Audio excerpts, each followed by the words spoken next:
wabarakatuh. Perkenalkan, kami dari kelompok 2 mata kuliah evolusi yang beranggotakan saya sendiri Rizkia Destiani, Saya Putri Rizkia, Saya Najwa Rahman, saya Fada Rahma. dan satu anggota lagi yang berhalangan hadir yaitu Ratna Nurahawati. Jadi pada video kali ini kami akan menampilkan hasil wawancara kami kepada Bapak Susila dari SMA Negeri 99 Jakarta. Terima kasih. Assalamualaikum warahmatullahi wabarakatuh. Waalaikumsalam warahmatullahi wabarakatuh. Oke, jadi di sini kita akan melakukan wawancara kepada Bapak siapa? Susila Ya, dari SMA 99 ya Bapak? 99 Jakarta. Oke, pertanyaan pertama, bagaimana pandangan Bapak mengenai teori evolusi dalam biologi? Menurut saya teori evolusi itu salah satu teori sekarang ini kita pandang supaya manusia itu bisa mengetahui tentang perkembangan alam terus makhluk hidupnya. Karena faktanya di lapangan, khususnya di Indonesia, luas mengenai keranggan itu bisa dipastikan terjadinya perubahan struktur fungsi dari suatu makhluk hidup, sehingga itu diperlukan untuk memahami tentang bagaimana parasitik dari suatu tumbuhan atau hewan yang ada yang itu akan beradaptasi ya terhadap lingkungannya. Kita ketahui bahwa evolusi kan perubahan tapi dengan jangka panjang. Bahkan dalam secara ilmu genetika itu adalah adanya perubahan secara bertahap tapi berkepanjangan dari timbulnya spesiasi atau spesies baru. Makanya itu penting bagi mahasiswa untuk pelajari terkait dengan agama yang ada di seharusnya supaya menambah wawasan para siswa untuk mengenal ya pendidikan hewan ini cara lebih baik. Kemudian, menurut Bapak, bagaimana perbedaan pandangan antara Lamarck dan Darwin tentang evolusi serta peran seleksi alam dalam hal teori tersebut? Ya, secara ilmiah memang ada batas pembeda antara teori Lamarck dengan Darwin. Kalau Darwin itu lebih kepada upaya adanya seleksi alam, ya. Sementara Lamarck lebih pada teori use and disuse, artinya teori dimana suatu organ itu bisa berubah akibat banyaknya latihan. Tapi pada fokus Lamarck ini lebih mengarah kepada perubahan yang sifatnya sementara. Sementara Darwin itu diturunkan karena dia mengalami namanya spesiasi melalui seleksi alam. Dalam bukunya dikenal The Origin of Species by Means of Natural Selection. Itu kan beda antara Lamarck lebih cenderung tidak diwariskan, tapi kalau Darwin lebih cenderung diwariskan melalui seleksi alam. Itu aja. Kemudian, apa manfaat atau pentingnya mempelajari teori evolusi bagi peserta didik menurut Bapak? Peran pentingnya, manfaat atau pentingnya mempelajari teori itu? Peran penting mempelajari teori evolusi ya, yang jelas penting ya, khususnya untuk guru dan siswa ya dalam pembelajaran. Karena di dalam pembelajaran evolusi itu siswa khususnya akan diajarkan untuk memahami bagaimana perubahan itu bisa terjadi dan kenapa terjadi ya, khususnya terkait dengan rumus yang dengan genetik itu ya. Jadi evolusi itu kan perubahan itu jangka panjang, tapi kan dia melalui fase namanya spesiasi atau perubahan menjadi spesies baru. Yang itu sangat unik kalau dipelajari bahwa alam kita ini khususnya Indonesia itu sangat beraneka ragam. Jadi kadang perubahan itu bisa jauh ya wujud dan fisiknya itu dari posisi bentuk awal, dan bukan hanya morfologi, kadang perubahan juga meliputi fisiologi bisa terjadi ya, dan itu akan memberikan efek terhadap produk akhir dari suatu evolusi seperti yang dicontohkan dalam teori tentang Darwin tentang perubahan baru pada burung fin tuh ya, dari posisi awal dia itu paruhnya panjang, tapi karena akhirnya dia pindah karena supaya bisa hidup maka dia paruhnya jadi pendek. Kenapa berubah? Karena awalnya makan yang dikonsumsi adalah nektar ya. Nah, sehingga masih panjang. Tapi setelah dia pindah supaya bisa makan biji-bijian, dia beradaptasi, makanya jadi pendek. Dan itu diwariskan secara berkelanjutan. Itu bagus untuk sebagai satu studi untuk siswa tuh, untuk melatih berpikir yang lebih kritis dan lebih adaptif lah. Banyak. Oke, baik Pak. Selanjutnya, dapatkah Bapak jelaskan secara singkat apa yang dimaksud dengan manusia purba dan perannya dalam kajian evolusi?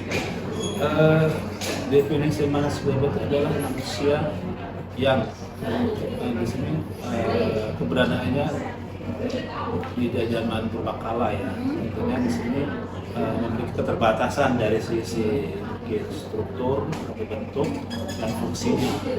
Ya, kita lihat dari beberapa literasi buku-buku itu yang ada tentang pembahasan purba, memang manusia itu memang berawalnya masih sangat tradisional ya, dari sisi kehidupannya, masuk akal pikirannya, karena struktur otaknya masih sederhana, dan mereka mengikuti gimana perkembangan alamnya saat itu. Nah, tidak dengan sekarang, manusia sekarang lipatan otaknya makin kembang, lalu kecerdasan secara fungsinya juga akan menjadi lebih baik, sehingga terkait dengan perilaku kehidupannya juga lebih modern dibandingkan sejak dulu. Dulu orang memasak mungkin dengan sangat tradisional, dengan api, dengan tempat masak, tapi sekarang udah pakai teknologi. Nah itu, jadi itu menunjukkan bahwa perkembangan manusia itu ya terus berkelanjutan, dan itu seiring dengan perubahan lingkungan yang ada.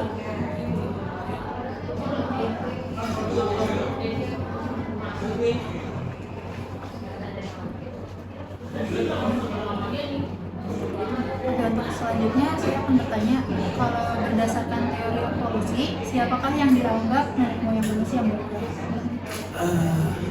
Kata nenek moyang sendiri kan menunjukkan manusia yang pertama kali atau yang lebih awal berada di muka bumi. Ya. Nah, kalau kata Mas sendiri itu bukan menunjukkan berbeda dengan umat. Ini yang banyak orang katakan, ada yang mengatakan sebagian dari bahasa. Nah, sebenarnya itu menunjukkan bahwa special ratio itu artinya sebenarnya khusus ya antara manusia dengan keberatan dan penciptaan dari awalnya memang berbeda. Jadi artinya awal mula perkembangan manusia ya memang awalnya dari manusia yang zaman dulu. Secara kerak yang sekarang ini ya upaya yang zaman dulu juga. Apalagi sudah dikaji dalam beberapa kajian ilmiah tentang asal usul manusia itu ya, itu telah ditemukan oleh seorang peneliti waktu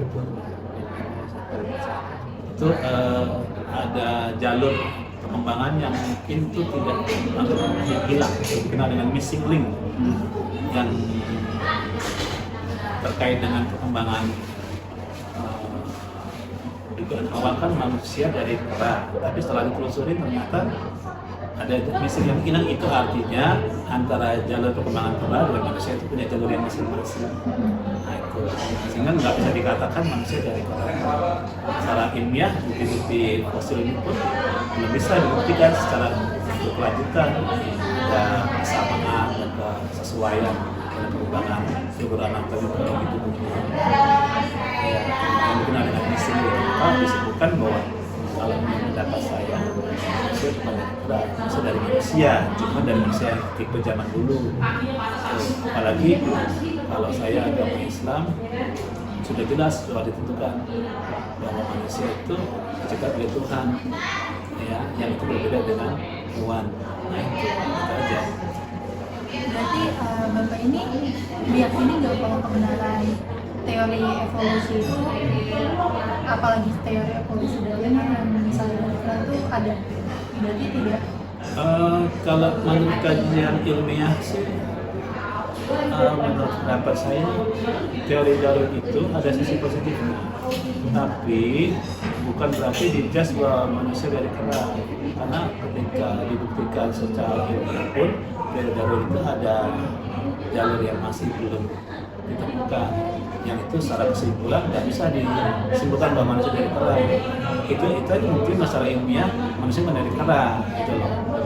Ya makanya itu. Tapi dari sisi yang lain, nilai positifnya itu bagus untuk sebagai studi kajian ilmiah tentang melihat melacak kerabatan antar makhluk yang lain, supaya manusia itu menjadikan pelajaran bahwa untuk mengetahui satu perkembangan hidup itu perlu melihat dari kesamaan struktur fungsi anatomis atau morfologi daripada tubuhnya. Sehingga nanti bisa melihat satu perkembangan sejauh mana itu bisa dimanfaatkan untuk kebutuhan manusia, karena dengan meneliti hubungan kerabatan itu kita bisa melihat bagaimana tingkat hubungan kerabatan terkait dengan kebutuhan manusia. Contoh misalkan kalau kita ingin mengklasifikasi tumbuhan hewan kan kita perlu melihat hubungan kerabatannya supaya nanti bisa diklasifikasi untuk kebutuhan hidup kita. Misalkan dalam konteks bisnis ya, kalau barang yang atau benda yang sudah bisa diklasifikasi itu enak ya dari sisi pengelolaannya. Itu ini dari sisi manajemennya nanti. Itu. Jadi kebutuhan-kebutuhan yang hubungan dengan identifikasi tumbuhan atau hewan itu akan lebih mudah diklasifikasikan, dan sehingga jika untuk dibutuhkan dalam kehidupan sehari-hari itu pengolahannya lebih mudah. Itu aja sisi positifnya dari sisi dari itu ya. Iya. Untuk pertanyaan selanjutnya, menurut Bapak, apa sih yang dimaksud dengan adaptasi dan mutasi, serta bagaimana keduanya berhubungan dengan proses evolusi? Iya, kalau berdasarkan literasi yang saya baca, antara mutasi dengan adaptasi masih ada hubungan. Cuman hubungannya gimana kalau mutasi itu bagian tahapan kecil dari proses adaptasi. Jadi ketika makhluk itu mengalami mutasi, artinya dia mengalami perubahan gen. Ya. Nah, perubahan gen ini fasenya dari tahapan panjang ke proses adaptasi. Jadi selama dia bisa mengalami adaptasi, itu belum tentu dari mutasi. Tapi ketika dia terjadi mutasi, artinya dia udah membentuk spesies yang baru. Dalam teori dalam genetika kan ada tuh ketika tahapan perkembangan evolusi kan dimulai dari tahapan kecil. Ya, namanya misalkan P sama dengan G plus E. P itu phenotype, G itu genotype, E itu environment. Nah, selama G-nya ini nggak berubah, maka P-nya nggak menjadi spesies, tidak menjadi berubah menjadi bentuk spesies baru. Tapi selama G-nya ini berubah, genotipnya atau mutasi lah istilahnya ya, maka fenotipnya berubah. Nah, perubahan ini bisa dipengaruhi kekuatan daripada adaptasi dari proses lingkungan. Jadi kalau lingkungannya itu sangat kuat menekan, akhirnya bisa menimbulkan perubahan G. Sehingga ketika G-nya berubah, maka P-nya juga berubah. Artinya terjadi spesies baru. Nah, ini dikenal dengan spesiasi. Spesiasi itu tahapan kecil dari evolusi. Nah, jadi ada hubungan antara mutasi dengan jadi satu lagi adaptasi. Ya, jadi adaptasi yang berkepanjangan itu nanti ada saatnya batasnya bisa memungkinkan jadinya perubahan G tadi. Genotip sehingga terjadi mutasi. Cuman biasanya di realita kehidupan ini agak langka ya, kecuali perubahan itu sangat ekstrim ya, sehingga bisa merubah G awalnya G0 jadi G1, G1 jadi G2, itu dikenal dengan spesiasi, sehingga fenotipnya menjadi spesies baru. Jadi peluangnya agak kecil, kecuali adaptasi itu udah sangat luar biasa ya, karena tekanan perubahan lingkungan yang luar biasa. Ya, itu aja sih. Mohon maaf sebelumnya Bapak, boleh kita tahu nggak sebelumnya agama yang Bapak anut itu apa? Islam. Oke. Karena pertanyaan selanjutnya itu, dalam pandangan Bapak, apakah ajaran agama itu yang Bapak anut sejalan atau bertentangan dengan teori evolusi yang menjelaskan? Kalau dilihat keterkaitan antara agama dengan pengetahuan, dengan persepsi pandangan saya dengan Islam, maka secara ilmu filosofi sains bahwa agama itu luas. Jadi tidak semua yang terjadi di agama bisa diikuti dengan akal dan sains. Justru sains itu yang harus menuju kepada agama. Gitu. Tetapi dalam konsep agama saya, Islam, agama itu selama ini saya lihat nggak ada yang bertentangan akal. Ketika ada yang bertentangan, mesti pertanyakan akal ini yang mungkin yang belum sempurna. Karena kan nggak mungkin kesempurnaan Tuhan itu dibawa ke seorang manusia kan nggak mungkin. Makanya ketika ada peristiwa yang itu secara agama itu nggak terkena oleh akal, itu yang menunjukkan keterbatasan akal itu di situ. Tapi akalnya harus menyesuaikan. Seperti cerita yang dulu di ketika jadinya Isra Mi'raj ya. Kan waktu itu juga manusia sampai nggak sampai akal begininya. Bisa tembus ke langit yang 7 pakai apa? Itu kan akal manusia dan saintifik itu belum bisa mencapai untuk memahami itu. Jadi jangan dipaksa bahwa ini pasti bertentangan, ya. Itu aja. Jadi ada batasannya. Dalam istilah matematika itu ibaratkan lingkaran itu, akal itu masih dalam lingkaran yang tauhid dulu ya, lingkaran Tuhan tuh. Jadi dia belum mencapai pada pemahaman tentang tauhid. Tapi kalau tauhid dan mencakup semuanya. Nah itu jadi itu ya. Jadi ada batasnya.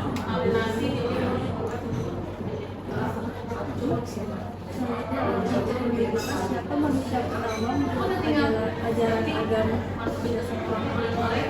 Jadi kalau misalkan kan itu Adam memang, ya karena udah ada bukti dari secara historis agama itu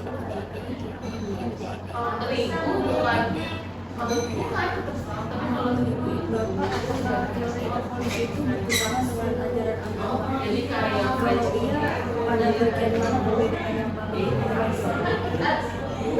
Ya kalau menurut saya teori tentang Darwin yang terkait manusia dari kera itu ya nggak sesuai, karena manusia ya dari manusia. Nanti Adam tadi bukan dari kera, tapi kalau kesimpulannya Adam dari kera ya nggak nyambung. Kenapa? Karena ada missing link tadi. Iya, karena semua ahli di dunia mengatakan masih ditemukan jalur yang hilang, hubungan kerabatan yang hilang, yang sekarang orang belum bisa buktikan secara ilmiah. Itu artinya nggak ada hubungannya antara kera dengan manusia. Kalau istilah teori yang lain namanya the special creation, teori ciptaan khusus. Manusia diciptakan berbeda, kera berbeda. Jadi masih dua hal yang berbeda. Jadi kalau disimpulkan manusia di kera ya salah logis, nggak masuk akal. Masa ada link yang hilang untuk disimpulkan sama, kan nggak logis. Secara akal kan nggak logis tuh. Karena ada tuh, kecuali ada penemuan ahli menyatakan bahwa manusia dan kera masih ada hubungan satu link misalnya. Tapi faktanya kan sampai saat ini di ahli seluruh dunia belum ada yang mengklaim menemukan bahwa ini masih ada link hubungan yang jelas. Tapi justru ditemukan missing link tadi. Nah itu secara logika berarti nggak bisa disimpulkan, nggak bisa disimpulkan. Karena fakta ilmiah juga bisa membuktikan. Jadi agama kalau kita telusurin ternyata lebih dahulu daripada akal sehat kan itu kan, gitu loh. Karena itulah kekuasaan Tuhan nggak mungkin dibawa kekuasaan akal manusia kan. Nah itu, iya. Kalau ada kekurangannya berarti memang kekurangan manusia, akalnya bisa belum mencapai. Apalagi tidak dibuktikan, belum ada para ahli yang menemukan ada kerapatan hubungan kan, dengan ditunjukkan dengan adanya hubungan kerapatan secara kontinu kan. Tapi malah faktanya ada yang hilang kan missing link itu. Kan ada tuh beberapa kali ahli-ahli dunia mengatakan belum ada yang penemuan yang berkaitan dengan manusia di sana. Justru yang temuan adalah ada yang missing link tadi. Itu kalau disebutkan tidak ada hubungan kerabatan manusia dengan kera secara awal, karena ada missing link tadi. Secara logika itu tidak bisa disebutkan manusia dan kera. Menurut Bapak, di teori evolusi itu masih relevan nggak untuk diajarkan di sekolah saat ini? Kalau menurut pendapat saya, tapi ini lebih pribadi ya. Kita lihat dari sisi positifnya, artinya kita manfaatkan dari sisi saintifiknya, dimana melihat kerapatan itu ada sisi positifnya supaya mengetahui mungkin perbedaan yang sama antara makhluk hidup itu juga hal yang penting, walaupun ya dalam konteks tadi ya manusia dengan keragaman itu ya harus kita buka aja kepada semua. Kemudian ilmiah sampai saat ini faktanya belum ditentukan berdasarkan, jadi kita nggak bisa menyimpulkan manusia dari perang gitu loh, karena faktanya barangkali belum ada yang mengklaim ada hubungan langsung kerabatan, tapi justru ditemukan adalah missing link, ada link yang hilang tadi yang nggak nyambung. Kalau yang ada yang nyambung ya artinya nggak bisa disimpulkan dalam manusia dari perang. Tapi secara pengetahuan untuk dan studi kajian ilmiah boleh-boleh aja, karena itu manfaatnya kan supaya siswa itu bisa mengkaji tentang teori tentang homologi, analogi itu ya. Tahu nggak? Jadi homologi itu macam asal usul dari makhluk hidup tuh yang awal sama, akhirnya berbeda, atau yang dari berbeda jadi sama. Itu kan kayak dengan pasti betul yang terkait dengan masalah evolusi. Itu untuk studi kajian aja perlu. Ya, gitu. Tapi kalau pernyataan itu bahwa manusia sejahtera itu yang nggak perlu, karena itu secara akal sehat nggak ada pembuktiannya. Itu aja ya. Jadi ada batasannya, mana yang baik kita pakai, yang nggak baik. Selanjutnya, apakah Bapak tahu tentang istilah Zionisme, Freemason, Illuminati, atau Dajjal? Jika iya, ada kaitannya nggak dengan teori evolusi? Saya belum mengkaji secara spesifik bidang khusus. Literasi tulisan saya tentang hal itu masih terbatas. Bisa mengomentari. Iya. Selanjutnya, secara pribadi apakah Bapak cenderung mendukung atau menolak atau masih ragu-ragu terhadap teori evolusi? Kalau teori dalam evolusi dalam arti konteks meyakini bahwa manusia bergerak, saya nggak mendukung, karena secara ilmiah kan nggak ada yang menunjukkan bahwa manusia bergerak. Itu bukan keyakinan, bukan ilmiah, nggak ada. Saya baca literasi dari dunia ini, saya belum ada satu ahli pun di dunia yang menyepakati ada hubungan kontinu antara mesin perang. Justru yang ditemukan adanya missing link. Jadi dari data ilmiah itu saya meyakini nggak ada hubungan antara mesin perang, artinya manusia bergerak. Itu ini kajian ilmiah, bukan keyakinan ya, karena ini kan pembuktian ilmiah. Makanya saya kalau ditanya tentang keyakinan itu dari sangat bukan sekedar keyakinan atau ilmiah, karena agama pun bisa di akal sehat dipakai. Karena kita dalam arti apa misalnya itu bisa juga dinarasikan dengan akal sehat. Buktinya itu ya yang tadi yang dikatakan dari sampai sekarang pun itu mengklaim ada hubungannya. Artinya secara akal sehat dan ilmiah nggak bisa disimpulkan ya, tapi untuk studi kajian boleh-boleh aja, karena itu kan ada ilmunya lah, cara mengenai satu kesamaan perbedaan, hubungan kerabatan, kan boleh juga untuk studi ya. Jadi sisi positifnya kan paling tidak dimanfaatkan tentang studi kekerabatannya itu loh. Ketika ada yang nggak sesuai ya nggak usah di-judge sebagai satu hubungan yang itu aja, maksudnya jadi tetap dari sisi positifnya bisa dimanfaatkan untuk studi kajian dan untuk kerabatan. Boleh untuk mempelajari ya, belajar di sekolah. Tapi kalau untuk mempercayai bahwa manusia bergerak nggak bisa, karena bukti ilmiahnya kan nggak ada.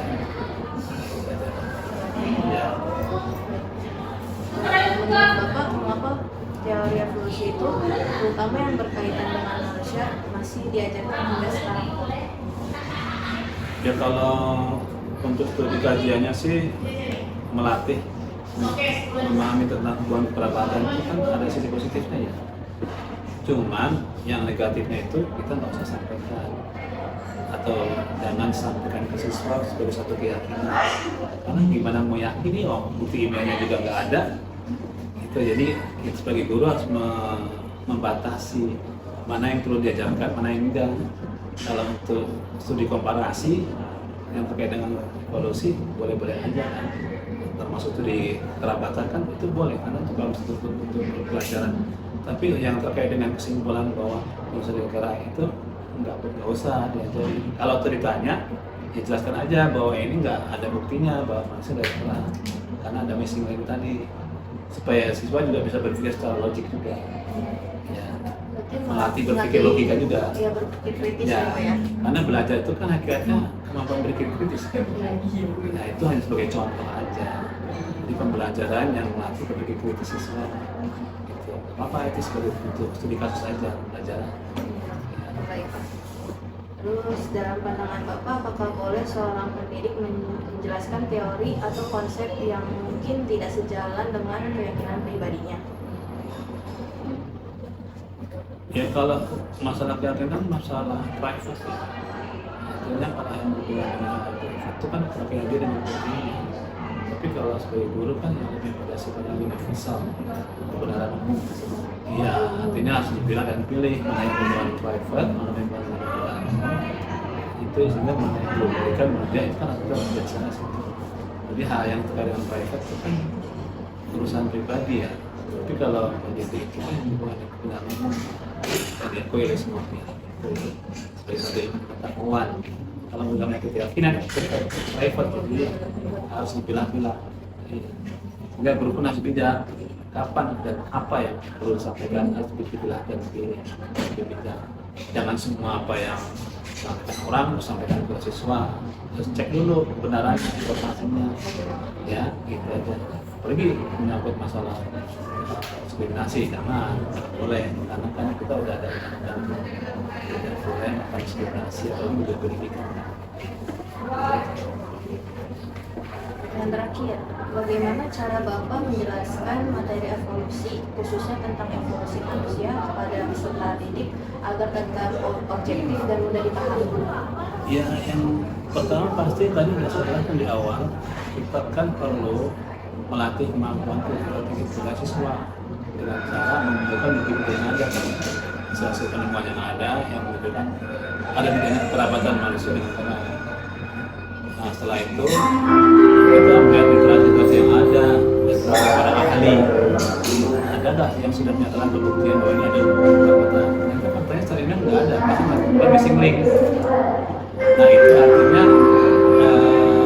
kita menyampaikan ke siswa itu hanya sebagai satu studi kasus saja untuk pembelajaran kemampuan berpikir kritis sebagai suatu objek untuk studi aja, sehingga anak itu bisa menyimpulkan bahwa oh ini ada yang terkait dengan hubungan ini atau tidak.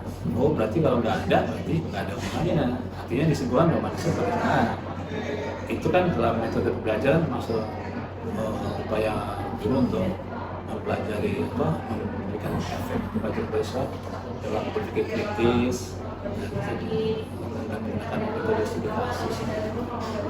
Jadi sisi positifnya seperti metodologi aja.